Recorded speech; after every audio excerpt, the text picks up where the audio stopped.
Un cordial saludo para los integrantes del seminario Páginas de Marx. Vamos a realizar el comentario que trata de integrar las intervenciones que ustedes hicieron entre el día miércoles y martes para así pues, llegar y abordar a unos temas fundamentales. Para empezar es importante tener en cuenta y recordar que esta es la última de las lecturas, la tercera de esa temática en la cual estábamos leyendo algunos escritos de Marx y Engels en los cuales desarrollaban un problema que lo presentamos y lo propusimos de la siguiente manera, que era como las prácticas económicas se interrelacionaban con el proceso de creación de la religión, aunque bueno, uno podría decir en general de la ideología o de algunas formas de conciencia que interpretan y tratan de explicar la realidad. Este último tiene una anotación importante que hay que hacer. Es un capítulo del Capital, el capítulo del fetichismo de la mercancía y su secreto. Es el cuarto apartado del primer capítulo. El primer capítulo tiene varias partes donde Marx hace una indagación muy importante sobre la noción del valor de las mercancías y como bien lo propone el texto del Capital es a modo de una crítica a la misma economía política. Esto es bueno encuadrarlo y por lo menos así sea comentarlo porque nosotros no tenemos las condiciones metodológicas para abordar con el tiempo y con la capacidad que requiere todo el texto del Capital. Bueno, y no me refería pues al todo el texto, sino por lo menos todo el capítulo, que es muy largo, implicaría algunas explicaciones, incluso pues hay una complejidad intrínseca del texto, además porque no se puede comprender en su totalidad ese cuarto apartado si no se ha comprendido previamente la misma noción del valor, el tiempo socialmente necesario para el trabajo, la concepción de trabajo abstracto que es fundamental, las nociones y las diversas diferencias que hay entre valor de uso, valor de cambio, valor. Todas estas son nociones que Marx va desarrollando y va desglosando en sus propios procesos y como bien lo plantea él, hace una crítica también a las nociones anteriores, previas en Adam Smith, David Ricardo, que habían tratado esos temas, pero de una manera insuficiente o errónea. Por eso el texto del Capital tiene ese subtítulo que es Crítica a la economía política. Bueno, esto siempre me gusta decirlo porque nosotros leímos pues una cosa totalmente ínfima, sino que pues tenía en consonancia y coincidía con un apartado de Marx sobre el tema de la religión y particularmente vinculándolo con el proceso de producción de mercancías, o más específicamente una sociedad de productores de mercancías como él lo denomina ahí. Entonces primero quería como señalar eso, que hay todas unas discusiones, conceptualizaciones y temáticas que están ahí implicadas y que dejamos de lado, pues que no tenemos el tiempo para, para abordar. No obstante, algunos creo que en su acercamiento propio de los que hicieron intervenciones conocen ya el texto del Capital y aprovecharon para hacer algunos comentarios. Yo solo quiero señalar algunos puntos que me parecen importantísimos.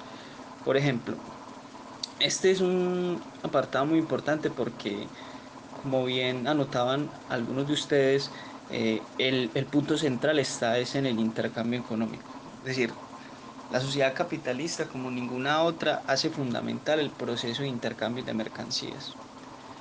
En otras sociedades también existieron intercambios, equivalencias entre los productos, pero no de una manera tan prominente y tan protagónica como lo es en las sociedades capitalistas. Casi que no hay cosa que se produzca en las sociedades capitalistas que no estén destinadas al intercambio económico o el proceso de cambio y consumo. Siempre, digámoslo, y por eso se habla de un circuito de la economía política que es producción, distribución, cambio y consumo. Entonces, este texto del fetichismo viene a cobrar relevancia porque va a analizar o va básicamente a desarrollar Marx ahí el proceso por el cual todo ese intercambio de mercancías, todos esos procesos de interacción que hay entre los objetos que prestan un valor de uso y que fueron producidos por el ser humano, cómo eh, se dan unas interacciones que tienen como fin eh, la acumulación de plusvalor, pero en el caso del fetichismo lo que denomina Marx es un fenómeno muy particular que ocurre en ese intercambio. En ese intercambio lo que sucede es que por su constancia y por su asentamiento los seres humanos olvidan que están intercambiando en cada mercancía trabajos sociales, trabajos humanos. O sea, un ejemplo, o sea, detrás de, por ejemplo, del celular que estoy grabando, hay un trabajo invertido. Si yo, por ejemplo, necesito ese celular y lo tengo que comprar, pues necesito, digámoslo, una cierta cantidad de dinero. Pero ¿qué tuve que hacer para conseguir ese dinero? A su vez, trabajar.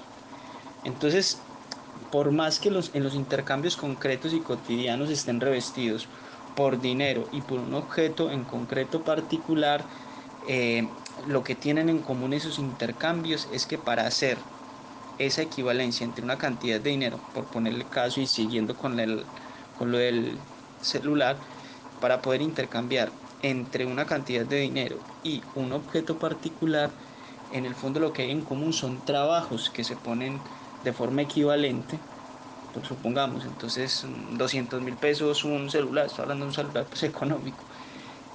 Yo tuve que trabajar en correspondencia una cierta cantidad de tiempo para tener esa cantidad adquisitiva que me permita acceder a ese objeto particular.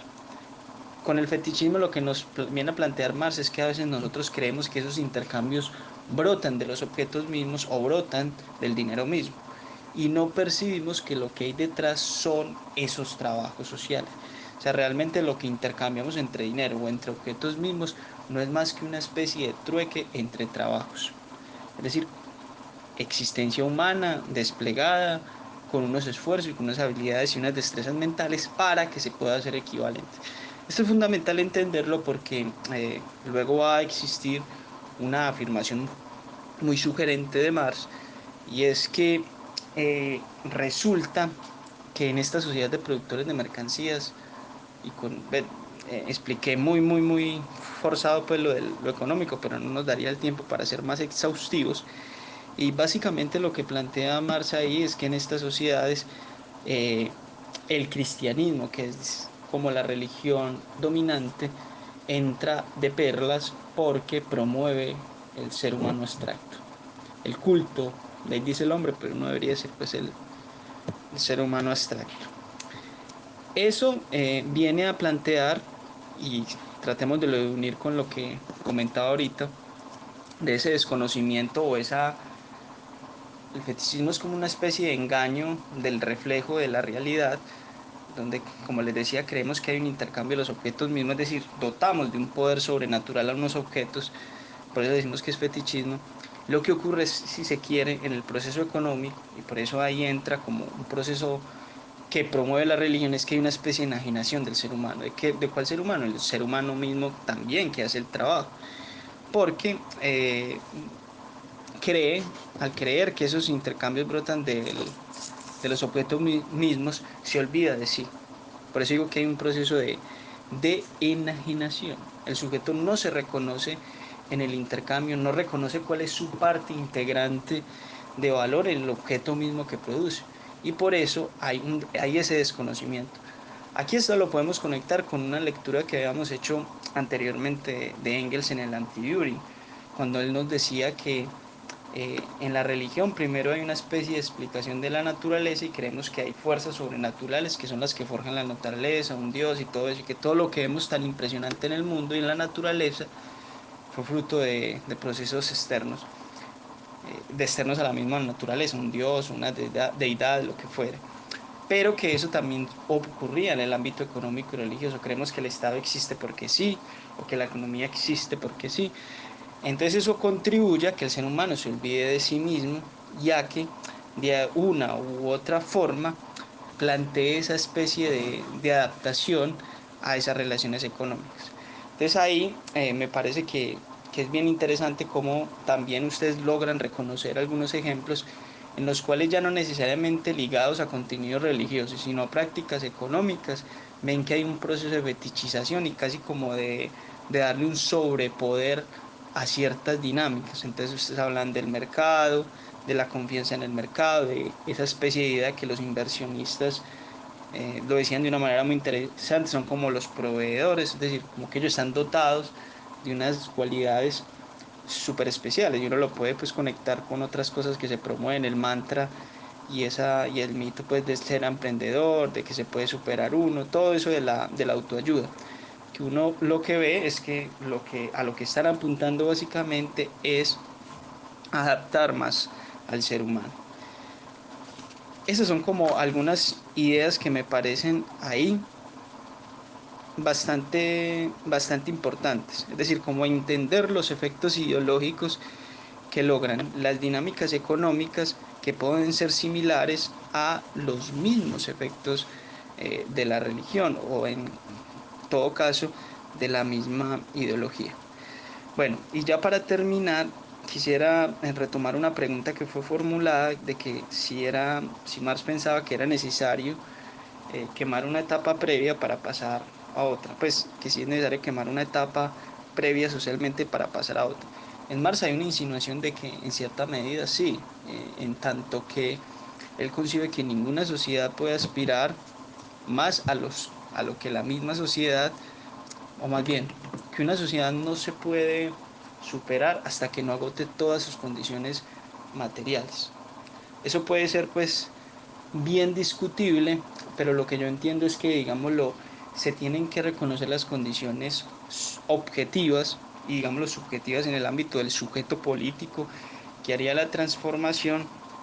Tiene que dar un encuentro de esos elementos para que una sociedad se transforme. Es decir, que para pasar a un, digamos, otro modo de producción, igual se necesita una base inicial de riqueza, unas bases para la producción, y sí que sin eso pues no se puede aspirar a otra sociedad. Pero eso no lo hace, no brota, digámoslo, de las dinámicas económicas solitas ellas, sino que no son los seres humanos de carne y hueso, relacionados, politizados, los que hacen esos cambios y esas transformaciones.